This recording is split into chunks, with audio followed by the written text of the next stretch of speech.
Well, he's a cutie pie. I might put him in Potomac. Okay, yes. Yeah, he can come right on to Potomac.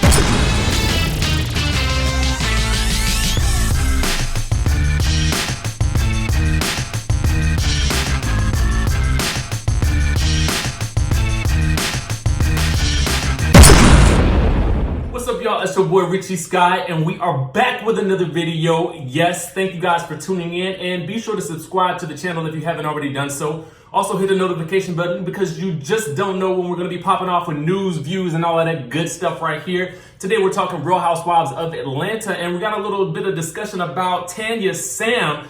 But also, make sure you guys follow me on Instagram at DJ Richie Sky. You can find out a lot more about my life if you're interested in that sort of thing. Let's get into it, shall we? Tanya Sam is in the news. Yes, she is. She's finally talking about her experience with the Real Housewives of Atlanta season 11, as well as her experience at the reunion. So, actually, before I don't even want to discuss it beforehand, I want to just jump right into it. You know, it was at the very beginning of the season, you know, we'd gone on this girls' trip to Destin, and we had this fashion competition. I was in a competition against my fellow fashionista, Marlo. And, you know, I love a competition. I hate to lose anything. So if you give me a competition, I'm going to give it my all. So, you know, I had to come out and I took everyone on this fashion journey, and there was a pair of sunglasses that I had purchased at Nene's boutique. And, you know, in comparison to the rest of my outfit, I said this was a perfect example of high and low. That did not go over well, at all. And there was a lot of tension about this. And you saw later in the episode, Nene was not very happy that I identified her sunglasses as a low.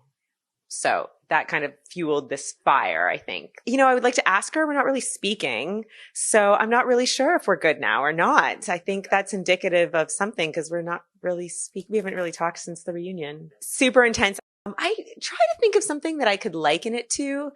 I'm not sure. I felt like it was kind of like walking through landmines. You never know what was going to come up and what was going to explode in front of your face. So it was really, really intense. It's a long, long day. And, you know, the idea is you're supposed to get all these feelings out and have all these chats and lay everything out on the table so that we can kind of leave reunion, renewed.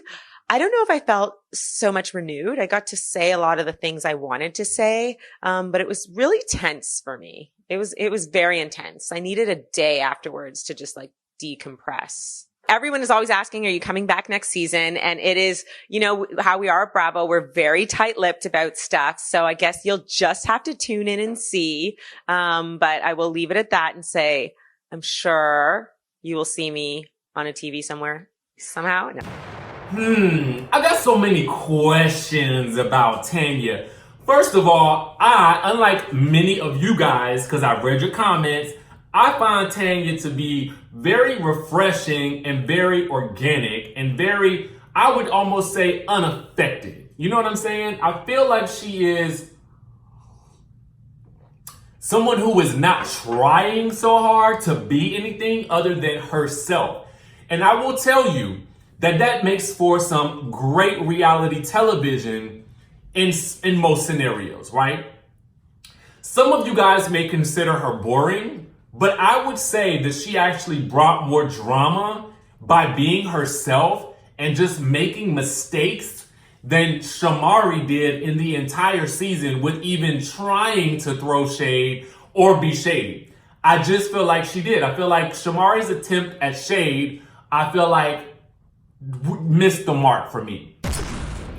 Now, I think she's an amazing singer. I do think that she could do Raw, Love and Hip Hop Atlanta. I would be very much here for that. I've said that time and time again. But I think that Tanya Sam is a better fit for this show. Someone in the comments at one point in time likened her to Kim Fields. I would wager to say no. And the reason I would say that is because I feel like Kim faced a slightly different antagonist, and that would be Kenya Moore. So that was just a different scenario to me. I feel like Tanya had to face off against Nene. And I think that is an entirely different situation. What I do feel like is Tanya made a critical error by calling Nene's brand low, right? here's the thing. If I have a friend, and even if I'm rocking Gucci, you know what I'm saying? And if I have a friend that sells t-shirts online, even if I am in this competition and I'm saying I really want to win, I'm not going to describe my friend's pieces as low, even if the price point is lower than Gucci.